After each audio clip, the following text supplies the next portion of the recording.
Hola,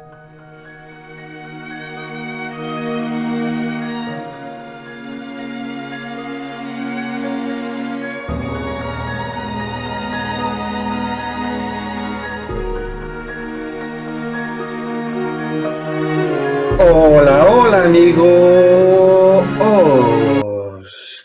Hoy tenemos un contenido quizás algo inusual en el canal, lo reconozco, pero porque hoy os traigo una entrevista, pero la traigo porque quería reivindicar, quería daros a conocer para mí un libro que es imprescindible, no solo para los amantes de los videojuegos de terror, sino para todos los amantes de los videojuegos. Es un libro buenísimo, que hizo nada más y nada menos que Adrián Hernán de Sales, que está con nosotros. Vamos a entrevistar a Adrián Hernán de Sales a ver que nos comenta un poquito de este libro.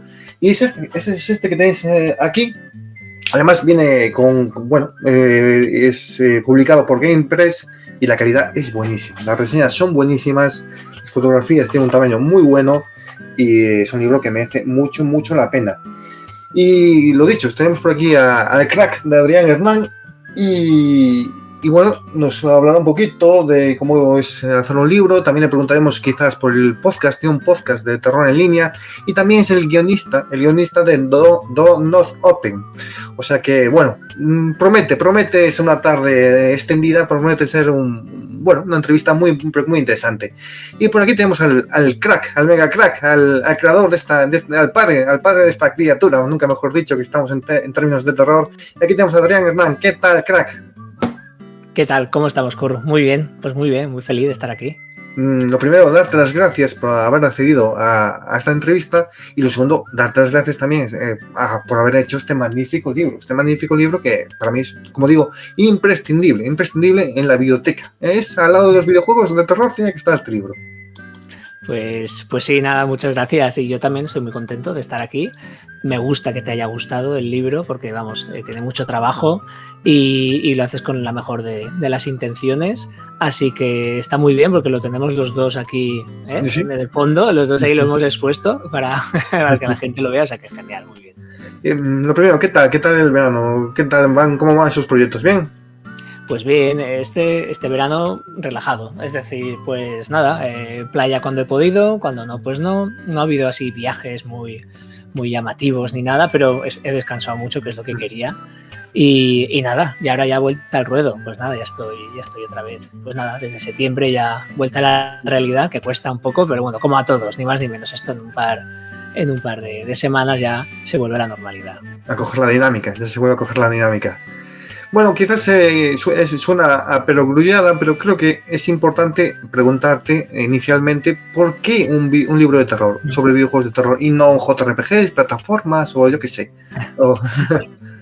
Bueno, pues a ver, podría, porque a mí hay muchas temáticas y muchos géneros que me gustan, pero bueno, si tengo que elegir uno es pues el de terror, porque yo desde que era muy chico, muy pequeño, pues ya me gustaba siempre esa estética, lo violento, lo oscuro, los monstruos, ¿no?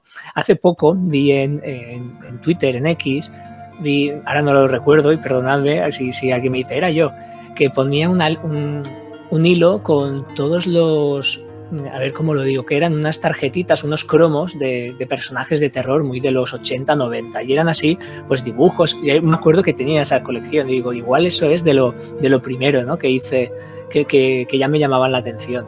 Entonces, pues nada, entre películas, cine, películas, series, videojuegos, novelas, y al final conformas, ¿no? un mundo en el que sin darte cuenta dices, ostras, es que es lo que más me gusta. Entonces yo lo tenía claro, porque en GamePress la editorial tenía también un libro que se llamaba El libro de las aventuras gráficas, muy chulo también, y yo dije, ostras, podríamos aprovechar también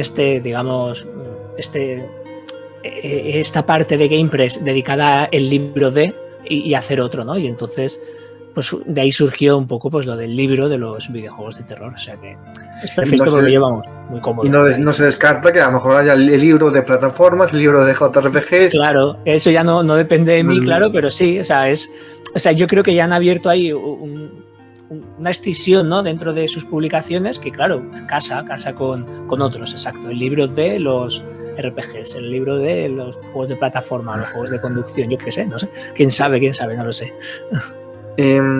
Adrián, ¿cuál era tu objetivo con este libro? Porque no es una enciclopedia en sí, o sea, hay muchas reseñas, hay muchos juegos, pero no es una enciclopedia, no abarca, o sea, abarca un periodo bastante extendido del mundillo de videojuegos, si no me equivoco, desde el 81 hasta el 2023, pero no coge todos los videojuegos, ¿no? Si no me equivoco, no coge todos los videojuegos de terror que han salido. No, a ver, mi afán no es, y no quiero ni desmerezco ni nada, porque yo también tengo algunas tipo enciclopedias, ¿no? de videojuegos de PlayStation 1, de Atari, de tal, y está muy bien tener pues catalogados todos, pero lo mío era más pues mostrar un poco la evolución del género desde sus orígenes hasta la actualidad, hasta el 2023-24, y para ello, claro, yo no podía poner, es decir, eso sería pues directamente pues eso, una enciclopedia, ¿no? Yo siempre digo de broma que siempre he querido hacer el libro con 666 páginas. Pero claro, es imposible, ¿no? Pero imposible o súper caro para todos, para el que publica y para el que compra. Pero más allá de eso yo quería mostrar una evolución y por eso están por orden cronológico más que por orden pues alfabético. Y así se ve después eso, desde el año 81, cómo empiezan, cómo los juegos que a mí me llaman más la atención de cada periodo, pues están representados. A ver, el que le gusten los juegos de terror va a encontrar aquí prácticamente la totalidad. Siempre habrá alguien, que es preciso, ¿no? Porque dice, ostras, pues tal juego a mí me gustaba y justo no está. Hombre, pues sí, o sea, no pese a ser, contando los que se analizan, más los de las entrevistas, más los de la parte de historia y tal, o sea, serán 200, por lo menos. Y son muchísimos. Pero yo lo que quería era mostrar un poco la evolución del género, no solo con los mejores juegos, o sea, no es un libro de los mejores videojuegos de terror, porque, por ejemplo, es decir, y sale en portada, ¿no? O sea, sin desmerecer ni nada, aquí tenemos Five Nights at Freddy's, dices, es un buen representante de una época que en el terror se viralizó pues a través de YouTube, de canales de streaming, y yo creo que tiene una parte importante. ¿Es un grandísimo videojuego? Creo que no, y no lo necesita tampoco. Entonces yo voy un poco por ahí, por los juegos que han ido marcando. A mí me gustaría que quien leyera, que tenga dos opciones de lectura, es ir desde el primero hasta el último y vea todas las modas que han habido. Es súper chulo porque ahora coges el libro y abres por Alone in the Dark, que es el 92, y luego pasas los siguientes y ves que no hay una respuesta aún a Alone in the Dark. Y dices, uy, y si 93, 94, ¿no? Tal, muy poca cosa. Y luego sale Resident Evil ya en el 96 y ves ya toda esa moda de el survival clasiquísimo de 96, 97, 98, 99, tal. Es decir, ves todo, igual que cuando coges Amnesia, de repente ves que todos los siguientes pues tienen muchos toques Amnesia, y esto va así, o sea, y ves un poco la evolución del género, y es lo que quería mostrar. Es decir, sí que tiene una parte enciclopédica porque hay muchísimos y os puede servir. Es decir, por ejemplo, pensando ahora en Resident Evil, ¿no? O en Silent Hill, que va a salir ahora en nada. Hay muchos de esas sagas grandes, pero es porque tiene que haber muchos, pero seguro que hay uno que dice, oye, el Resident Evil Outbreak File 2 no está. Pues no, ¿vale? O sea, representa ya algo más de nicho dentro de eso, pero la cuestión es que sí que está muy cubierto todo, y es lo que yo he intentado. Yo comprendo que es complicado, ¿no? Complicado lo que dices tú, pues conseguir un término medio entre un precio para el público y un precio para editorial, y que abarque cantidad de juegos, ¿no? Porque supongo que a ti te hubiera gustado pues hacerlo, como has comentado, más extendido, meter más, por ti, de lo que fuera, ¿no? Meter más. Claro. Sí, lo que pasa es que perdona, que es mucho tiempo, que al final hacer un libro así, o sea, esto es una locura, o sea, sí, es una locura, porque yo he escrito novela y todo, y al final novela eres tú con tu cerebro, con tal. Es que aquí es mucho, muchas veces tenía que revisitar los juegos, claro. Yo sé que jugué no sé, a ver, voy a mirar aquí, uno así al azar y digo, sé que jugué al Gabriel Knight, por ejemplo, ¿vale? Pero claro, te pones a hacerlo y dices, ostras, yo tengo que volver a jugarlo, porque es que necesito tenerlo fresco. Entonces había mucho de revisitar juegos antiguos, incluso juegos de antes de que tú habías nacido, ¿vale?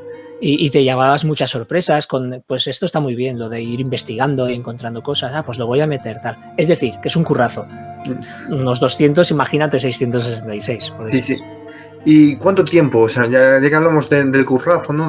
¿Cuánto tiempo más o menos calculas que te pudo llevar a hacer este libro? Pues a ver, ahora que publiqué con GamePress también una novela que se llama Unlimited Colony y se publicó justo antes de la pandemia, en 2020, enero, febrero. Tuvimos mala pata porque luego vino la pandemia y todas las presentaciones y todo, pues ya sabes, se fueron al... Yo siempre recuerdo que tenía una presentación, creo que era para el 10 y algo, 14 o no sé, el fin de semana del 10 y algo de marzo del 2020. Claro, es que nos encerraron y siempre me acuerdo.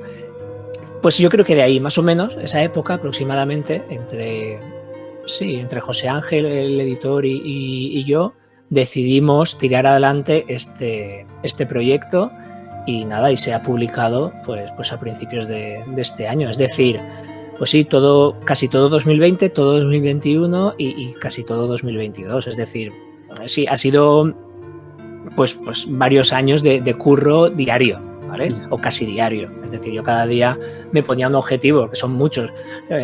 Lo bueno es que al no ser una novela, o sea, los objetivos están muy marcados, ¿no? Pues al principio iban a ser 120 y algo, luego 130, ibas metiendo, pero bueno, siempre era como, venga, tengo que hacer uno al día, luego uno al día. Y la verdad es que sí, mucho curro, pero muy bien. Mira, en los últimos 3 añitos se hizo el libro. Bueno, dentro de lo malo que estábamos en casa encerrados, tú aprovechaste para rejugar a los videojuegos. Sí, la verdad es que jugué mucho. Sí, sé que era una época muy de... que era muy de Warzone, que estaba de moda, porque creo que jugaron muchos porque amigos míos que nunca jugaban a juegos se compraron la consola o el ordenador para jugar justo en esa época. Y yo aprovechaba también y intentaba pues mucho. Pues voy a ver dónde tengo la Saturn, la voy a encender, le voy a dar a tal, o este no lo tengo, pues vamos a intentar conseguirlo de alguna manera, o voy a jugarlo con un emulador, es decir, y tomabas notas y jugabas, no era solo de decir voy a encenderle, estar 5 minutos, por eso digo que al final no solo es la escritura en sí, sino que es todo el proceso de jugar, de recordar, de pensar con los ojos de la época, con los ojos de ahora, a ver cómo ha aguantado el tiempo, ¿no? Y eso. Pero bueno, sí, me sirvió esos 3 meses que no me acuerdo cuánto era, la verdad, pero sí, esas semanas largas me acuerdo yo que me sirvieron bastante. Y me imagino que fue difícil hacer una criba, ¿no? Porque hay una hoja al final después de las reseñas, sí, y los no olvidados, que la Blue Singer sí, fuera, por ejemplo, alguno que otro más. En el Blue Singer pues me vino a la cabeza. Y me imagino que fue difícil, ¿no? Decir, este sí, este no. Ahí sí, pues claro, es que era muy difícil. Y es más, en los no olvidados yo hubiera puesto... A ver, esto no es así de fácil, ¿no? Tan sencillo, pero digo, ¿por qué? A ver, hay 4 por 6 o unos 24, pues yo pondría 5 páginas de no olvidados, porque es que la lista era muy grande. Y entre ellos, pues mira, por ejemplo, el Too Dark, el American McGee's Alice, el Dead Rising, el Darkwood, el Fear Effect, o sea, ahora que van a sacar el remaster, el Lollipop Chainsaw, Pathologic, es que hay muchos realmente, y digo, ostras, ¿pero qué hago yo? Claro, dices, tengo que acabar, pues eso, cortando. ¿Cómo cortaba? Por ejemplo, hay juegos que en los no olvidados yo los considero mejores que alguno que haya puesto, ¿vale? En general son juegos que me gustan todos los que están, tú por algún motivo o por otro, pero yo entiendo que algunos de una manera más objetiva o generalizada son buenos juegos y otros son raros y la gente, ostras. Pero creo que tienen más que decir en cuanto a la evolución que igual algún buen juego que está entre los no olvidados, que puede ser notable, pero no haber, digamos, cambiado o virado un poco la historia de la temática. Yo lo quiero llamar siempre más temática que género en cuanto al terror, porque a diferencia, antes hemos hablado de plataformas y dices, plataformas yo lo considero un género como tal, ¿no? Que es apretas un botón y saltas y no tienes que caer, siempre hay una penalización por el hecho de caer o de, ¿vale? En general. Pero claro, el terror es más una sensación, una temática, una forma de vivir el juego, entonces el terror se puede adaptar a un juego de plataformas, por ejemplo, ¿vale? Es decir, Little Nightmares es un juego de plataformas, bueno, si le quito toda la estética absolutamente horrible, en el buen sentido, y lo hago colorido y tal, me dice, bueno, pues igual es un juego, ¿sabes? Que encaja. Entonces, claro, el terror encaja con los shooters en primera persona, con las aventuras gráficas, con el propio survival horror, que sí que es un ya subgénero, ¿no?, dentro de la temática. Pero hay muchos. Y entonces, al final, y digo, yo creo que es más una temática, es algo personal mío, que sé que es difícil, porque yo mismo a veces hablo y digo, sí, el género de... Pero yo soy muy de definirlo como temática. No sé por qué te he dicho esto. No, pero viene muy bien a colación, porque iba a comentar, iba a hacer un inciso, que este libro no solo habla de survival horror, sino que habla de los juegos de terror. Hay que dejarlo claro en ese sentido, que hay juegos como pues, de plataformas, aventuras gráficas, que me refiero que no son... No está, es lo que dices tú, el terror no abarca un género en concreto, además del survival horror, que sería un subgénero del terror, sino que abarca pues cualquier género. Sí, exacto. Sí que ha habido, o sea, considero este libro único, y permíteme que lo diga así, porque realmente la aproximación al terror creo que no se había hecho así, o por lo menos en castellano. Y me costó mucho encontrar algo de fuera que no sea, digamos, un estudio más sesudo o técnico. Sí que había un libro que iba sobre survival horror, que había creo que unos 50 o 40 y algo, no lo sé, no lo recuerdo, lo tengo, pero era solo de survival horror. Y yo creo que se quedaba corto, porque el survival probablemente es uno de los motivos por los cuales gozó de muy buena salud la temática del terror, pero no es la única, ¿vale? Y yo creo que eso, pues antes estaba abriendo el libro y mirando y dices, por ejemplo, el videojuego Elvira, el de Elvira, la actriz, el personaje este de las películas y tal, es el típico videojuego de mazmorreo, de que en primera persona, de parte aventura gráfica, claro, también. Es decir, es que hay cosas muy diferentes. Hay hasta novelas visuales, es que quiero decir, hay muchas cosas. Sí. Y algo que me llamó mucho la atención del libro es que no solo abarca los juegos que han salido en Europa o en Occidente, sino que también juegos japoneses que no han salido aquí. Y más allá de Clock Tower, que todo el mundo conoce, por ejemplo, hablas de Sweet Home, que me sorprendió. O sea, aportas mucha información. Es que es un libro buenísimo. Es que tienes un conocimiento inmenso. Eres un maestro de terror, Adrián. No, pero a ver, no, te lo agradezco, pero la verdad es que me gusta mucho, y también la edad, es decir, cuantos más años tienes, más experiencia tienes, más conoces el pasado. Y esto ahora es un poco off topic entre tú y yo, ahora que no nos escucha nadie, ¿no? Pero la verdad es que no me gustan esas dos posiciones de jugadores muy jóvenes que... Pero eso pasaba con el cine, pasaba con el fútbol, ¿no? Soy futbolero y pasa también de que todo lo antiguo lo rechazan y solo es lo nuevo, ¿no? Y es más, lo nuevo no existiría si no hubiera esta evolución, eso está claro. Luego también está la gente que solo adora lo antiguo y rechaza lo nuevo. Es decir, esto es como una combinación de decir... Es más, ¿sabes una cosa que hacía yo? Yo tenía un Excel mientras hacía el libro y ponía... tomaba creo que como referencia el año 2000, ¿vale? El 2000. Y yo quería tener los mismos juegos antes del 2000 que después del 2000. Para que era como... A ver, no era una ciencia exacta, pero más o menos se ha quedado así. Es decir, yo quería tener algo antiguo, tener la parte antigua, tener la parte nueva y que se viera toda la evolución. Porque igual, sin darme cuenta, la balanza se podía sesgar. Y no quería. Y quería, digo... No sé, si hay analizados 170, pues que haya la mitad del 2000 hacia atrás y la mitad del 2000 hacia adelante. Y más o menos lo he mantenido y es algo muy chulo porque demuestra la salud del juego y la temática del terror, porque hay antes, hay ahora y hay a mitad de época, y eso está muy bien. Te iba a preguntar, pero ya lo comentaste a lo largo de esta entrevista, si habías rejugado o si habías jugado todos los videojuegos. Pero bueno, ya veo que sí. A ver, en rejugar a muchísimos, porque y miro de nuevo aquí. Pues, por ejemplo, dices el Darkseid, la aventura gráfica, la jugué pues con mi Pentium 75 hace mucho tiempo, pero claro, yo quitando ese buen sabor de boca que me dejó y tal, pues digo, es que tengo que volver a jugarlo. El Fantasmagoria también, muchos los tenía que rejugar, pero ya los había jugado. Lo chulo es que, por ejemplo, cosas como Asylum, por ejemplo, el del 81, por ejemplo, el Beyond the Forbidden Forest, son juegos muy, muy antiguos, ¿no? Que estoy diciendo, o el Mad Doctor, eran juegos que yo nunca había jugado por ser anteriores incluso a mi nacimiento, ya no es que yo tuviera 2 años, que eran de antes. Y muchas veces juegas a juegos, sobre todo eres pequeño, que los han creado pues más o menos en la época en la que naces, pero igual en recreativas o cosas. Pero sí que había algunos así que digo, a ver, esto tengo que probarlo, ostras, pues esto es buenísimo. Y claro, uno que sí que recuerdo haberlo jugado un poco, pero que no me acordaba, era el Haunted House, el de Atari, que creo que es del 82, que es una locura. Y me dejó loquísimo este juego, pero completamente estuve jugándolo pues toda una tarde entera.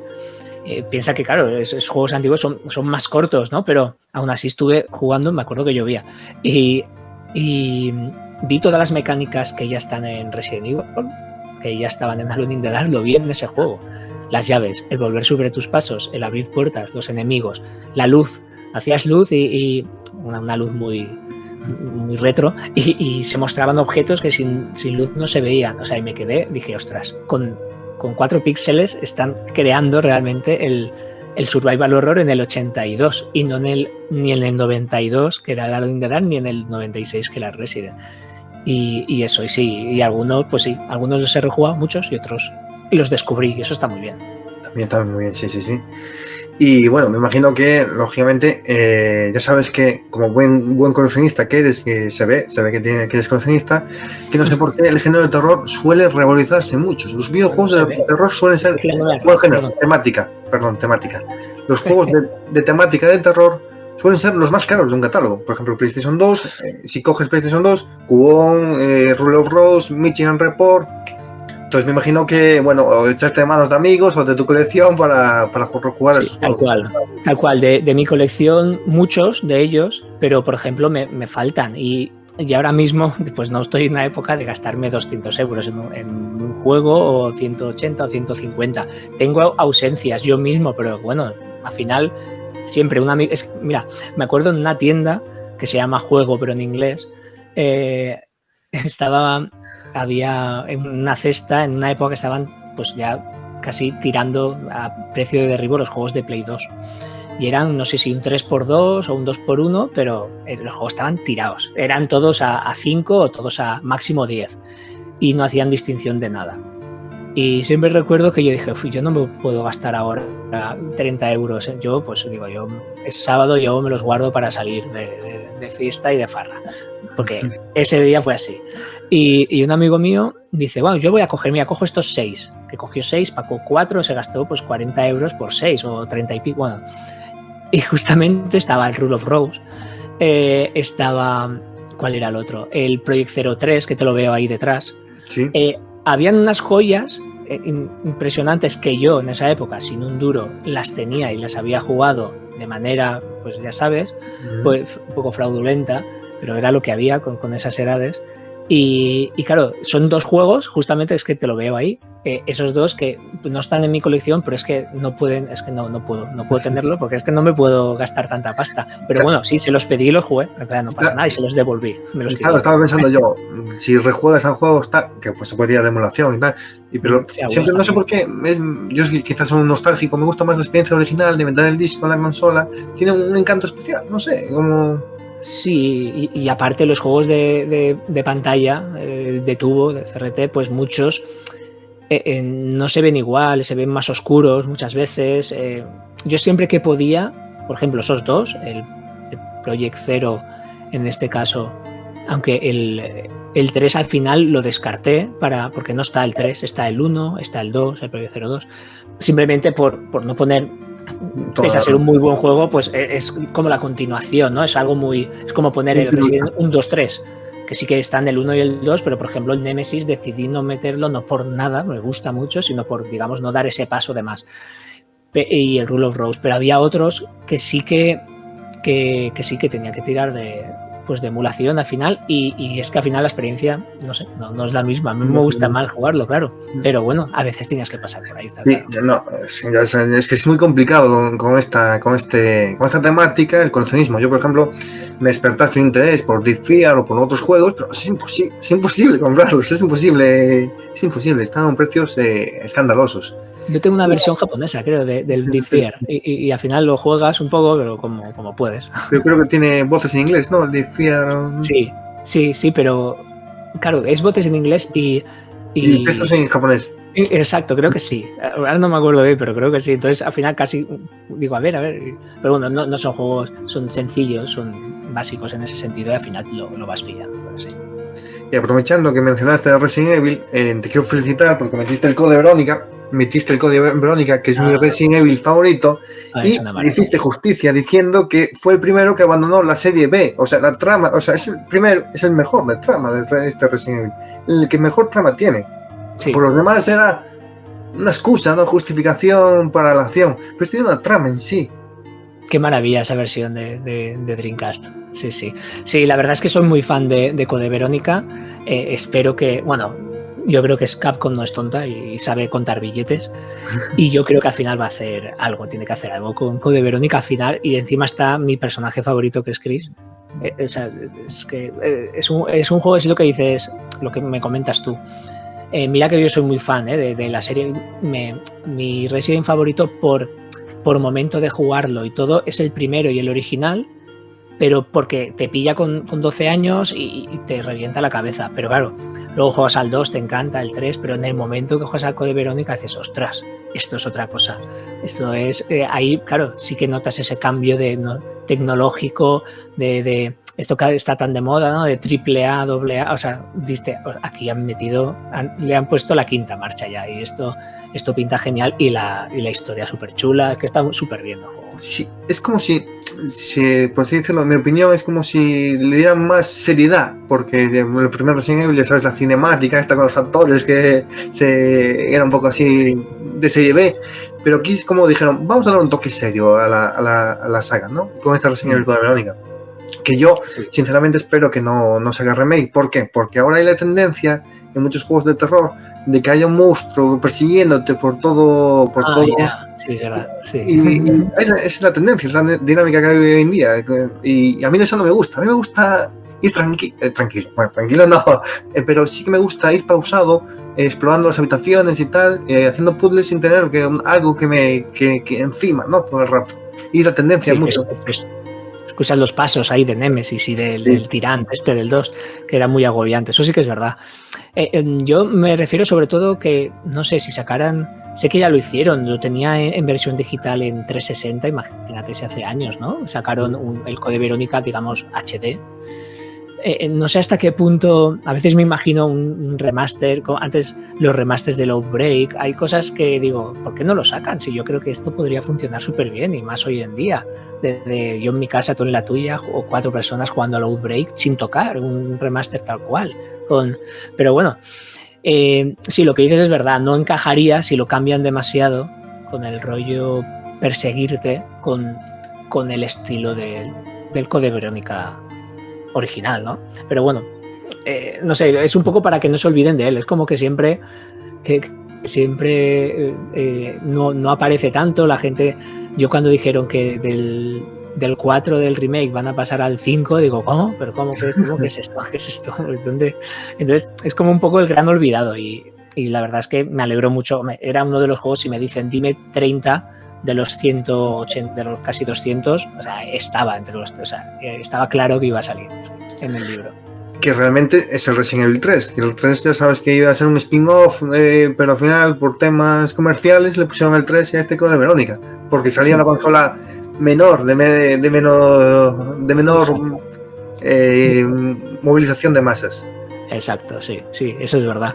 Pero bueno, al final, quedémonos con lo bueno, es que salieron, en lugar de 1, pues salieron 2, y ya está. Y el Nemesis no lo considero que está al nivel ni del 1, ni del 2, ni del Code Verónica, pero a mí, vamos, yo me lo pasé pipa con él igual, y es un techo técnico total de PlayStation 1. Pocos juegos, solo me viene a la mente, no sé, Parasitive 2, por ejemplo, o juegos así tan potentes técnicamente en la Play 1.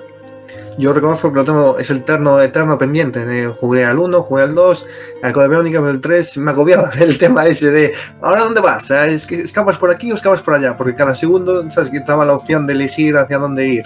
Sí. Y eso no iba conmigo. Te dices, a mí déjame tranquilo. A mí déjame, si paso esta habitación, dejarme tranquilo. ¿Por qué crees que gusta tanto el terror a la gente? Pues es... Oh, qué buena. Pues mira, ¿no? Yo creo que el terror o te gusta mucho o lo rechazas, ¿no? Es decir, hay gente que rechaza porque no lo quiere pasar mal. Y creo que es gente pues que dice, yo mira, en mi vida, no sé cómo es mi vida tal, pero que ya vivo demasiado agobiado o agobiada como para que ahora, ¿no? Pero hay otra gente que nos gusta, es como subir a una montaña rusa y es sentir esa adrenalina, esas sensaciones.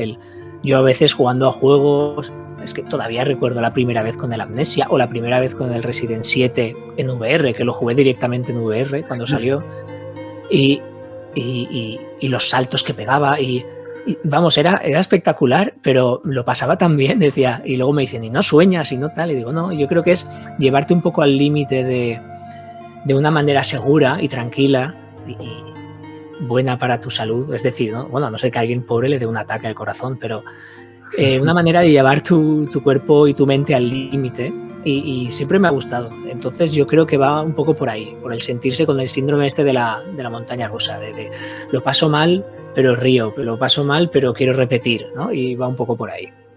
Y después de haber jugado tantos juegos de terror, aún siguen transmitiéndote miedo, aún son capaces de, por así decirlo, de sorprenderte, terroríficamente hablando. ¿Sabes qué pasa? Que es verdad que cuando juegas muchísimo y también es lo que digo de la experiencia y el saber darle importancia al pasado igual que al presente. Muchos utilizan clichés y técnicas ya vistas, algunos, y no estoy en contra del screamer o del susto, ¿no? Pero algunos no saben utilizarlo bien o lo utilizan demasiado. Es decir, hay juegos en los que juego y digo, bueno, ahora me va a dar el susto, no sé qué, y pam, ¿no? Y te da el susto. Es como cuando ves la peli que sabes en qué momento, que ahora juegan las pelis a alargarlo cada vez más. Y eso es algo que me gustó mucho en muchos juegos, lo de alargar cada vez más el susto que crees que va a llegar pero no llega. Esos son los buenos. Entonces sorprenderme todavía los hay y casi todo gracias a la escena indie hoy en día.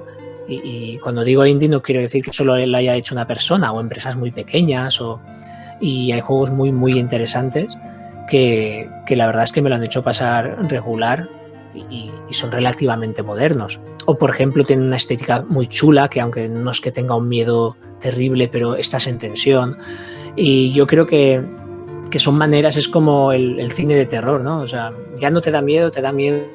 Hay mucha gente que dice, a mí este juego, esta peli no me da miedo. Pero muchas veces estás un poco ya predispuesto a no pasar miedo. Es decir, yo voy predispuesto a pasarlo. Yo juego un poco con el escenario, con mi casa. Es decir, yo no juego juegos yo bajo las persianas. Yo estoy a oscuras, me pongo los cascos y tal. Es decir, yo lo que quiero es... Luego siempre pongo algún ejemplo, ¿no? De algún amigo mío de que le dejo en la época el Silent Hill 2. Y pues, ¿no? Yo qué sé. Y luego voy a su casa, lo veo jugar y está pues en julio con la persiana arriba, entrando el sol, comiendo bollicaos, ¿sabes? Y con una tele de 14 y con el sonido de la tele. O sea, y digo, bueno, claro, es que tienes que poner un poco también de tu parte. Entonces, creo que si lo haces, todavía hay muchos juegos muy, muy chulos, incluso gente que no haya jugado a juegos antiguos, que gracias al sonido y al tener también ganas de eso, le puede sorprender el miedo que da. Pero bueno, lo importante es jugar a Silent Hill 2, sea como sea, pero hay que jugar los mejores juegos de terror de la historia. Sí. A ver ahora en octubre. A ver cómo sale. Bien, confío. Venga, sí. ¿Cómo ves el panorama actual del mundo del terror? Es que hoy en día, si te fijas, hubo un periodo de sequía quizás después del auge del survival horror y ahora desde la PlayStation 5, por ejemplo, por citando consola, debe ser esta generación la generación con más juegos de terror. Yo creo que ya hay un exceso de cantidad, no sé si de calidad, porque estoy un poco desconectado de la temática, pero me da la sensación que hay un exceso de cantidad, ¿no? Juegos de terror hoy en día. ¿Sabe?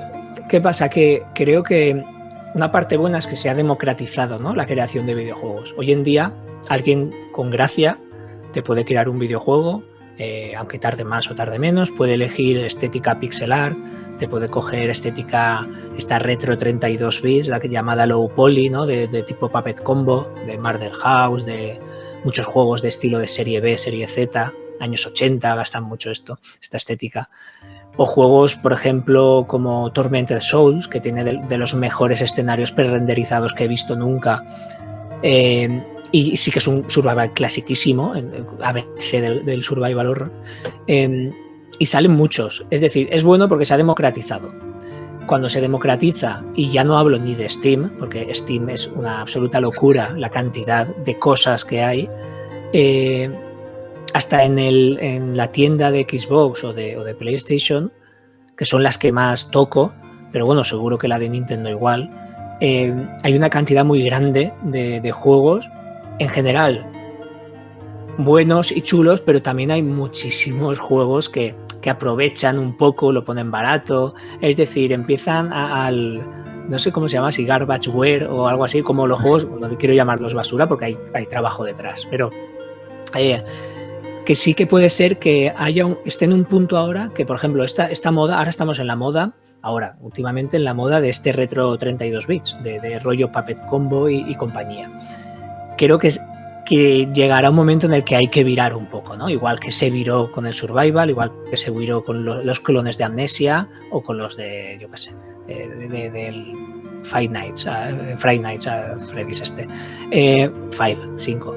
Y entonces hay muchos muy buenos, pero tienes que saber un poco también saber elegir, porque te pueden meter alguna cosa que, bueno, tampoco te vas a morir por gastarte 3 euros o 5 en un juego que dices esto no vale nada, pero bueno, los hay. Entonces creo que es la época que gracias al indie el terror está más...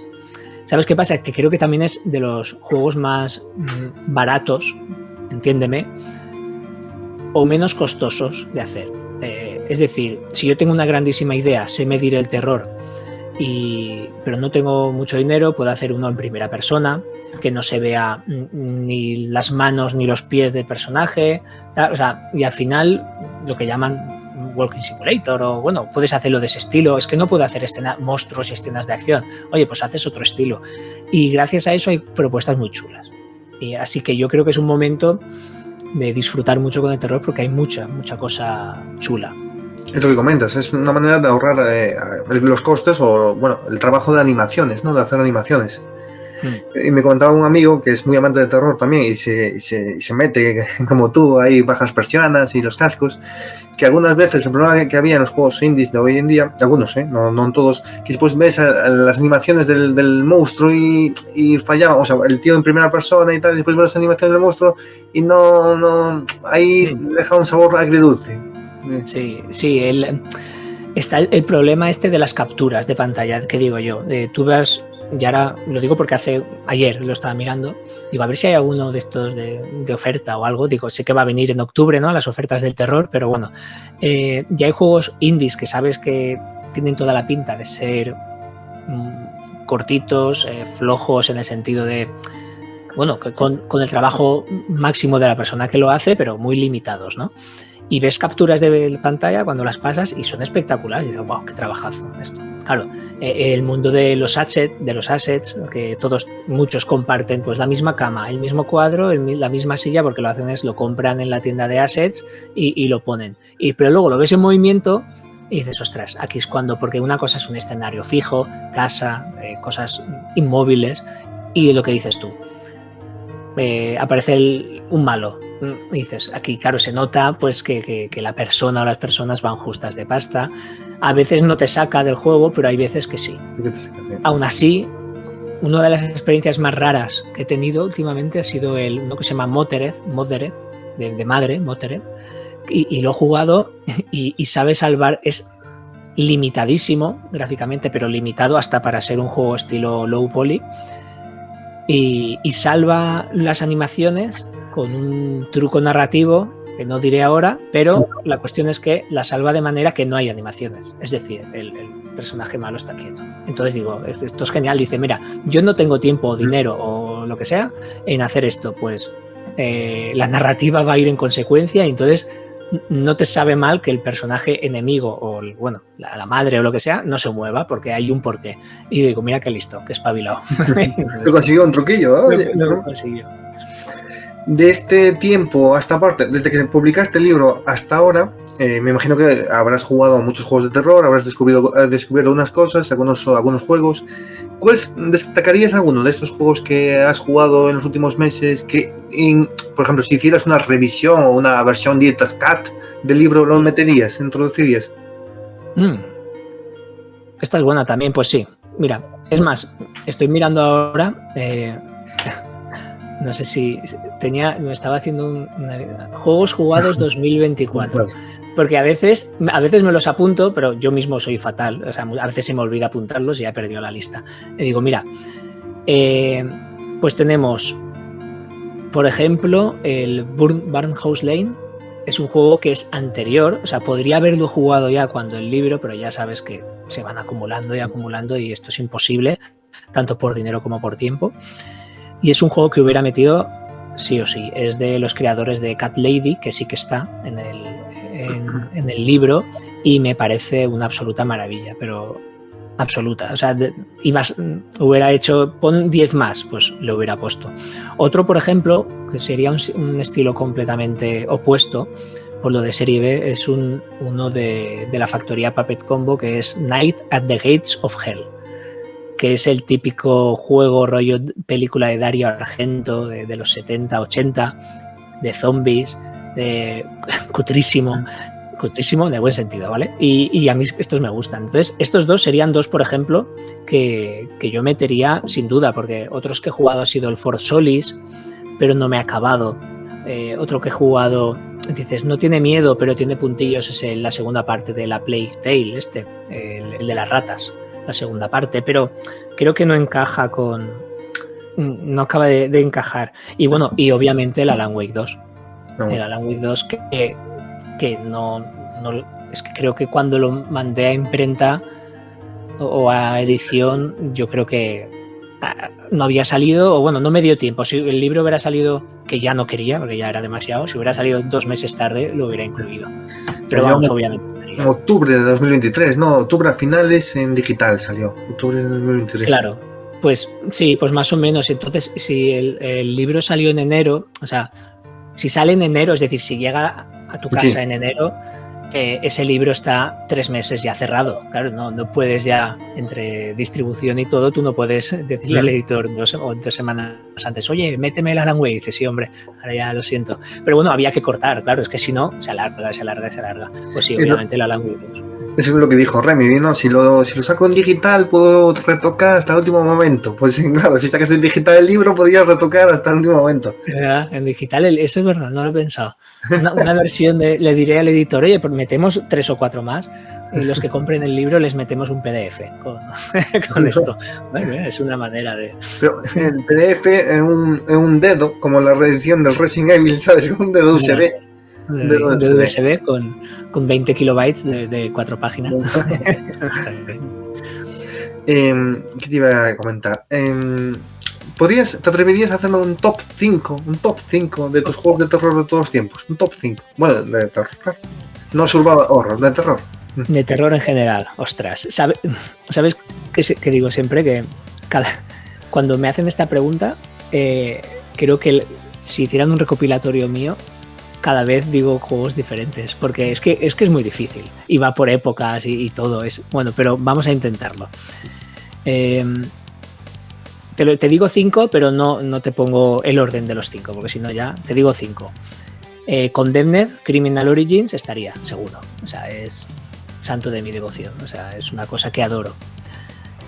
Soma estaría, porque adoro Amnesia, pero creo que el mejor juego de Frictional Games es Soma. Estaría Resident Evil 1 original, por la importancia que tiene y porque sí, porque lo jugué con 12 años y flipé. Y está Alone in the Dark, porque sí, porque ese lo jugué, tendría algún que otro año, yo no llegaría a 9, tendría 9 años o por ahí, o 10, eso que no acabas de pillar aún muy bien, pero te llamaba mucho la atención, y ya cuando lo jugué en serio también me gustó mucho. Y por la importancia, llevo 4, entonces sé que son muy típicos. Te voy a decir uno menos típico, porque es que estos son un poco, quitando el Condemned, son un poco el ABC o el Soma. Debería meter un Silent Hill o un Deadly Premonition. Voy a meter un Silent Hill, va, pero no voy a decir el 2. Voy a decir el Silent Hill de Room. Me encanta. Venga, va, Voy a llevar un poco de contraria. por ir a la cuerda. Me gustan todos los que he dicho. Pero es curioso que ese Silent Hill, que fue denostado en su día por el público, ahora la gente pagaría lo que fuera porque saliera algo así. O sea, me refiero, cómo cambia un poco las sensaciones, la mentalidad con el tiempo, ¿no? Te das cuenta que adelantó muchas mecánicas también, la parte de la casa en primera persona, de los poltergeists, de las cosas raras que pasaban, como que la gente se quejaba de eso porque rompía un poco la dinámica del juego en tercera persona, de survival y tal, y ahora creo que está vista de manera contraria, de como una jugada maestra. Pero me parece muy bien a mí que experimenten, y me parece genial lo que hicieron con el 4. Así que bueno, el 4 va, el de Room. Y me llamó mucho la atención el Condemned, que lo hayas mencionado, porque yo creo que es un juego que quedó relegado al olvido injustamente, ¿no? Es un juego que yo creo que inspiró a muchas las mecánicas de primera persona a muchos juegos a posteriori, que por ejemplo, no sé, pero Resident Evil 7 sí era lo mismo si no hubiera salido Amnesia o Condemned. Yo creo que no. ¿Sabes lo que te digo? En cambio, el Condemned quedó ahí como olvidado, en parte por ser exclusivo en consola de un solo sistema de 360 y en PC. Y para mí es un auténtico juegazo lo que hizo Monolith con ese título. Es un juegazo y es más, lo ha jugado gente que conozco hace poco, que no lo había jugado. Lo ha jugado Fernando, que a veces comparte conmigo el podcast de Terror en Línea. Y es que creo que también es muy moderno en las mecánicas, en la forma de pegar a los enemigos, es muy tosco, y mucha gente decía, es que, claro, se pensaba que los disparos iban a ser pues como un Call of Duty, ¿no? O algo así, pero representa muy bien lo que es el personaje, su adicción al alcohol, a esa especie de Detroit decadente que era Metro City, los enemigos, los vagabundos, o sea, es muy sórdido el juego, y a mí me gusta muchísimo. Y encima luego tienes la parte de investigación de policía, con las herramientas, con ver la sangre, con ver tal, que sé que solo son puntos, hay como 3 o 4 momentos, pero luego ves que un juego que parece que es mal rollero, empieza ahí una espiral decadente loquísima en cuanto a algo sobrenatural, y ya dices, ¿qué pasa aquí? Yo me lo pasé y dije, esto es una maravilla. Además, me lo pasé en la 360, porque creo que era juego de lanzamiento. ¿No? O sea, estamos hablando final del 2005, creo yo. Y fue mi juego favorito de todo el sistema. O sea, mira que hay juegos buenos, pero me marcó. Y la verdad es que es un juego a recomendar, y que la gente cuando pueda que se haga con él, porque yo no creo que sea un juego difícil de encontrar o caro o algo, ¿no? Y encima retrocompatible, o en Steam, yo qué sé, no sé. Yo no lo he mirado, ¿no? No, la fortuna es esa, hacer un juego tan desconocido, tan olvidado, para las grandes masas, pues es un juego que está económicamente asequible, aceptable. No 5 euros, pero por 20 euros así, comparado con lo que mueve esta temática en el mundo del coleccionismo, pues es un precio muy, muy, muy asequible, en mi opinión. Sí. Incluso la segunda parte también está bastante asequible, que la segunda parte sí que no la jugué, y esa sí que llegó también a PlayStation 3. Sí, esa muy, muy buena también, muy buena. Yo creo que el primero está por encima, pero el segundo ahonda más en lo sobrenatural, ¿no? Hay escenas, lo que dicen en inglés, las set pieces de estas espectaculares, una con un oso que siempre recordaré, y mira que han pasado años, espectacular, y es un juego muy a recomendar. Es una pena, o sea, el juego, el primero tiene principio y final, podría haber acabado ahí la historia y ya está, pero el segundo está muy bien traído, y luego es una pena que, pues eso, que no se haya hecho, no sé, una actualización o un remaster, porque pedir una tercera parte es siempre digo lo mismo cada año, ojalá, pero Monolith ya está a otras cosas, que si lado de la Tierra Media y compañía está con otras cosas, y yo creo que Condemned Será pues eso, lo que dices tú, unos juegos de culto de la época. Sí, no sé si está con Wonder Woman también, ¿no? Está con lo que manda Warner. Sí, bueno, sí, yo me refiero, claro, ahora no sé que estaban los dos tuvieron mucho éxito, entonces yo creo que eso ya fue como el decir, bueno, ya Condemned ya se queda en nuestro pasado, pero bueno, lo podría coger otra compañía, igual que pasó con el Fear, el 1, el 2 y el tercero, ¿no? Que llegaron a hacer, pero bueno. Complicado. Pero bueno, aunque fuera un recopilatorio. Mira qué bien, pues sí. HD de los dos estaría bien. Y me sorprendió también que estuviste ahí un punto de meter Deadly Premonition en la ecuación de los mejores, ¿no? Te dijiste, voy a meter un Deadly Premonition. Y me llamó la atención especialmente que dijiste, voy a meter a un Deadly Premonition. Eso quiere decir que el 2, que no he jugado, lamentablemente no he jugado, es buenísimo. Es una idea de cabeza. Bueno, el 1 más que el 1. O sea, sí. No, a ver, creo que el 1 está. Es que queda hasta raro decirlo con el Deadly Premonition, pero es que el 1 está por encima. Claramente por encima del segundo. Hay algunas mecánicas del 2 que a mí no me acaban, ¿vale? Creo que se pierde esa magia del primero, de que casi todo lo que hacía era sin querer. Es decir, a veces eran cosas tan irrisorias o cutres, pero que luego lo jugabas y decías, no, pues que está chulísimo. El segundo ya juega con esa base, ¿no? De que sabe que el primero gustó y no gustó por estas cosas. Entonces mejoran pues las partes técnicas de apuntado, de movimiento, etcétera. Y está muy bien que lo hagan, aunque bueno, luego no lo hicieron tanto como crees. E intentan luego, por otra manera, intentar emular el cutrismo, ¿vale? Entendámonos, de ese primer juego, pero yo creo que no llega. Entonces, sí, he dicho uno de los, claro, me alegro que haya salido el 2 y tal, y yo lo disfruté jugando en Switch, pero nada, como el 1 no hay nada, y como el personaje, ¿no? Es que tiene muchas cosas chulas. Es que para mí fue una auténtica sorpresa en su día, y para mí Francis George Morgan es uno de los mejores personajes de la historia de los videojuegos. Con solo un videojuego es uno de los mejores. Es una pasada. Una pasada. Él y su café, las conversaciones de cine, de serie B que tienen, hablando de temblores. Es una pasada. Y bueno, es obvio que es Twin Peaks, es Expediente X, pero está muy bien tener esas referencias, porque justamente son mis series favoritas. Y digo, es que este juego es una maravilla. El Premonition. Lo jugué claro, primero salió en Xbox, yo lo tengo en Xbox, y luego sacaron una versión Director's Cut y tal, y más, y todo eso, pero bueno, es un juego que vale mucho la pena, porque casi es un simulador de detective yendo, es ver Twin Peaks un poco, jugar a ser el detective de Twin Peaks, ¿no? El Cooper, y como personaje es una pasada, sí, lo que dices tú. Y es increíble, ¿no? Un juego que salió como salió, con todos esos problemas de rendimiento y demás, de control, que el boca a boca consiguió no solo que después fuera porteado a Switch, a PlayStation 3, sino que hubiera una secuela. Sí, es una pasada. ¿Sabes que el primero... A ver, tú me ayudarás con el año, pero creo que es 2011, 2010... Bueno, no miré mucho. Por ahí. Por ahí, sí. Por ahí. Yo estaba como redactor en una web que se llamaba JuegosDB, y analicé el videojuego. Yo analicé el día, me lo enviaron antes de que se lanzara y todo. Y yo, no, si es de terror, y lo jugué. Es decir, antes de todo el boom, y no es por decir yo lo jugué primero, ni mucho menos, sino que yo lo jugué y dije, pero esto, qué locura es, pero esto es fatal. Y luego, pero esto es genial. Y luego esto es fatal otra vez. Y esto es una obra...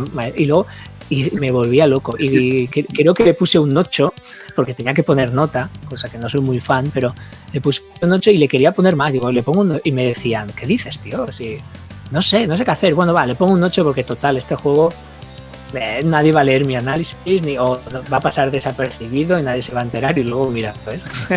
Y yo... Me decían lo de, no porque influyeran en mí ni nada de la nota, sino porque veían que en otros medios en otras revistas lo estaban machacando, sí. Lo estaban destrozando, y dicen, ¿cómo que le vas a poner un 9? Y yo, pues no sé, pues venga, un 8, pero de ahí no bajo, y creo que le puse un 8, creo recordar, y yo, pues mira, y tengo buenos recuerdos de él también por eso.